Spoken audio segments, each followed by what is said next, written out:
ঘর সাজাতে কোন মেয়ে না পছন্দ করে বলো তো? প্রতিটা মেয়েরই শখ থাকে তার নিজের ঘরটা নিজের মনের মতো করে সাজাবে। হে এভরিওয়ান, আসসালামু আলাইকুম। কেমন আছো সবাই? আশা করি সবাই ভালো আছো। আমিও আলহামদুলিল্লাহ ভালো আছি। তো অনেক দিন ধরে ভাবতেছিলাম যে ঘর সাজানোর জন্য কিছু জিনিস কিনবো, কিন্তু কি কিনবো সেটা বুঝতে পারতেছিলাম না।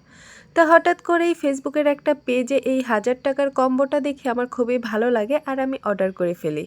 তো এখানে ছিল একটা মানি প্ল্যান্ট গাছ, আর একটা ছিল বাবুই পাখির বাসা, এখানে ছিল একটা ওয়াল হ্যাঙ্গার, আর সাথে ছিল 8টা ওয়াল বোর্ড মানে ক্যানভাস।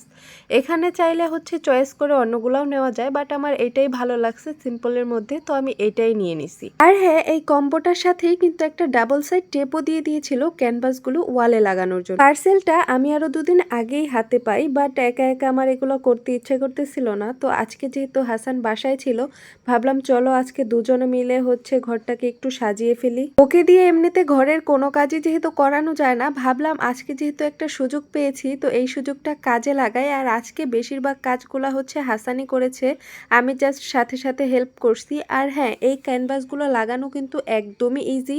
শুধু ক্যানভাসটার পিছনে ডাবল সাইড টেপগুলো লাগিয়ে তুমি দেয়ালের সাথে লাগিয়ে দিবে, আর কিছুই করতে হয় না। তো এখানে হাসান নিজের পছন্দ মতো সুন্দর মতো ক্যানভাসগুলো সবগুলো লাগিয়ে নিল। আর তারপর এখানে এই বাবুই পাখির বাসাটা ছিল, সেটা হাসান উপরে সিলিংয়ের সাথে বেঁধে নিচ্ছিল। আর এইটা নিয়ে তো আমাকে খুবই খেপাইছে যে আমি নাকি গাছে উঠে তারপরে বাবুই পাখির বাসাটা নিয়ে আসছি। যাই হোক, তো এখানে মানি প্ল্যান্ট গাছটা বাঁধা ছিল, সেগুলি হাসান ছাড়িয়ে তারপর ও কোথায় এটা লাগাবে সেটাই ভাবতেছিল যে কিভাবে দিলে ভালো হয়। বাবুই পাখির বাসাটার মধ্যে দিলেও দেখতে খুব একটা ভালো লাগতেছিল না, কেমন জানি একটা ঝুলে আছে। সেজন্য হাসান বলল এটা এখন দেয়ালের সাথে লাগিয়ে দেই। যদিও জানালার পাশে দিলে এটা বেশি ভালো লাগতো, কিন্তু এখন আমি জানালার পাশে এটা লাগাতে চাচ্ছিলাম না।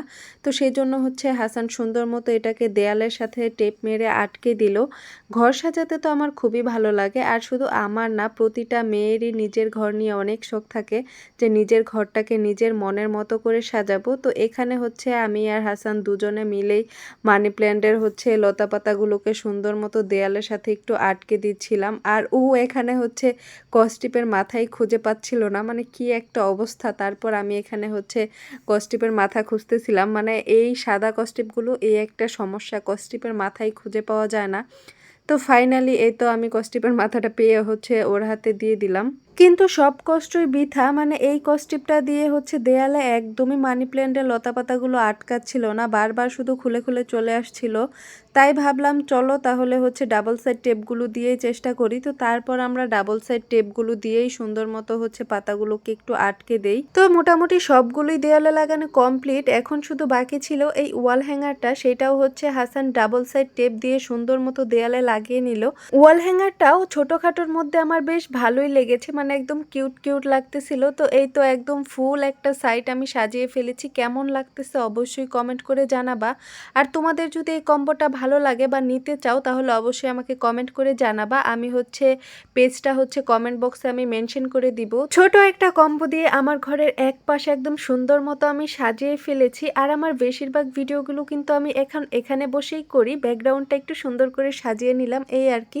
তো আজকের ভিডিওটা এই পর্যন্তই, দেখা হবে নেক্সট কোনো ভিডিওতে। আল্লাহ হাফেজ।